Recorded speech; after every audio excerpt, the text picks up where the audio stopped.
G'day guys! Now there's nothing quite like a good roast turkey for a celebration, and today I'm going to make up an absolute perler on the spit. Now there's quite a few steps here for this meal, so I've put all of the ingredients in the description bar for you to check out. Now first of all, I'm going to brine the turkey so it's nice and tender and juicy. So for this, you will of course need a turkey. Here I've got a tub that's big enough to hold that turkey and the brine. Some salt and sugar for the brine. Some herbs. I've got about a cup here, oregano and thyme. 2 onions and 4 cloves of garlic.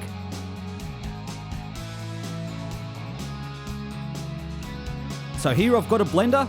I'm adding in the garlic, the onions, and also the herbs. And I'm just going to mince this mixture up so the flavours can get into the brine. And here I've got 7 litres of water. Now this is enough for a 4 kilo bird, and it's very important that this is fridge temperature so you don't get food poisoning. And I'm adding in the salt and the sugar.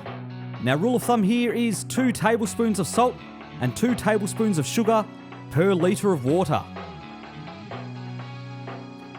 Then just add in the herb, onion and garlic mix and stir it until the salt and sugar has dissolved. Then simply put the bird in the brine and then put it in the fridge for a minimum of 2 days. And this will make sure that bird is nice and tender and juicy. So after it's been brined, simply rinse it off with some fresh water and pat it dry. Now this step is optional. I'm going to inject it with some melted butter. So what I'm doing here is injecting the meat with the butter in a number of places and also getting a bit of it under the skin, and this will help the bird self-baste while it's turning on the spit. So once that's done, time to make some stuffing. Here I've got 6 slices of stale bread, some milk, a diced onion, a half cup of fresh thyme and oregano, and some salt and pepper. So here I'm adding the bread and the herbs to a blender.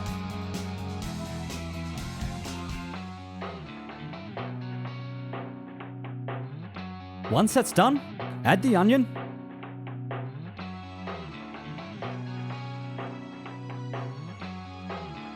season with a bit of salt and pepper, give it a bit of a mix, and now I'm going to add the milk, just a little bit at a time, because you don't want your stuffing to become gluggy. And what we're looking for here is a consistency where it can clump together, but you can also break it back apart. Now time to stuff that bird. And what I'm doing here is adding some stuffing, then a knob of butter, and then some more stuffing, and so on.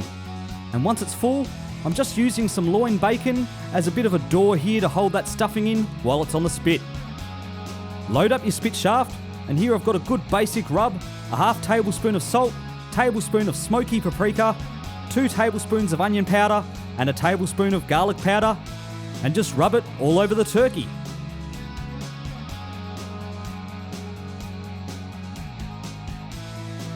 Then simply put it on the spit. And this 4 kilo turkey, it's going to take about 2.5 hours to cook. And while that's going on, I'm going to make some side dishes. First up, I've got a beautiful cheesy cauliflower bake. So for this, you'll need 50 grams of butter, a 1/4 cup of flour, 1.5 cups of milk, some shredded cheddar cheese, of course, some cauliflower, some nutmeg, and some pepper. So I'm going to start with a basic roux here. Melt the butter in a pan, then stir in the flour, add in the milk, then stir until it comes up to the simmer and has thickened. Then season with some pepper, just a pinch of nutmeg,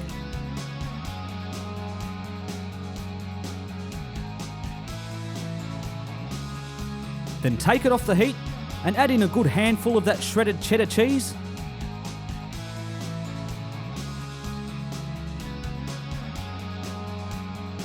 And just stir it in until all of the cheese is melted. Season with a bit of salt if necessary, but be careful not to overdo it. Then simply get a baking dish, add the cauliflower, and pour over that beautiful cheese sauce. I'm also going to do some roast potato and carrot.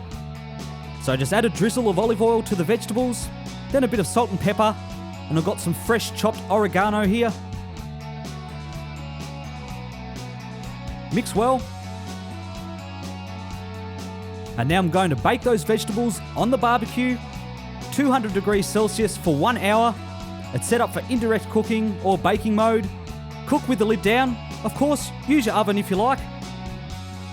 Now after 30 minutes, I'm going to sprinkle some more cheese on top of that cauliflower. Then simply cook for the remaining 30 minutes. And it's about this time that turkey is done. And doesn't that look awesome, guys? Beautiful stuff. So while the vegetables are finishing, I'm going to wrap this in foil for about 15 or 20 minutes so it can rest. And this will ensure a good juicy bird. And I'm also going to prepare some gravy. So here I've got the meat drippings from the barbecue. I've drained off the excess fat. And I'm just going to put it over a low heat. And I've got a cup of water here with 2 tablespoons of corn flour in it. So just pour that in, and with a wooden spoon, just work all that caramelised flavour off the bottom of that pan and into the sauce. Just like that, guys. So once all that flavour's in the sauce, just put it through a strainer into another saucepan. Stir continuously until it comes up to the simmer. Now you can add some extra water to get the flavour, strength and consistency you desire. It doesn't need any extra seasoning because those turkey drippings already have salt in them from the rub. And there you have it, guys. An awesome feast. Whether you're celebrating Thanksgiving or Christmas, this one is a winner.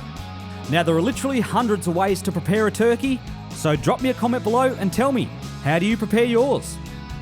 Be sure to check out my other videos and subscribe for regular updates.